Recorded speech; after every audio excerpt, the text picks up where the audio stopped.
तो एबे ration card धारी आसला दुईटी बहुत बड़ अपडेट जहाँकि प्रथम अपडेट होची पुणी थे राशन कार्ड धारी को चाउल सह मिल गहम। तो सेकेंड अपडेट होची बहुत सारा लोक नाम राशन कार्ड रू नाम कटिबा जाऊँगी।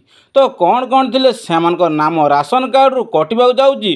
तो एसबूर फुल इनफर्मेशन पाइबा हेले आज ये वीडियो शेष जाए देखूँ। तो मु चक्रधर मोर चक्रधर ओडिया टीवी रे बहुत बहुत स्वागत करुच्ची। जदि चैनल को नुआ करी आछिचंदी तेबे चैनल को लाइक एंड सब्सक्राइब कर दियंतु।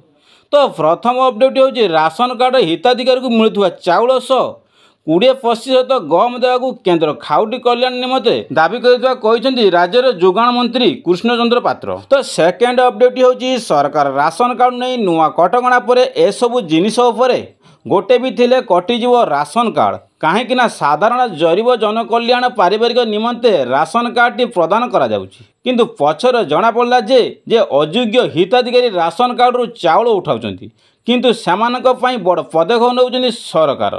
जदि आपणकर वार्षिक आय 2 लाख रु अधिक होइथिबो तेबे आपणकर मध्य राशन कार्ड रू अंतर्भुक्त हेबो नाही।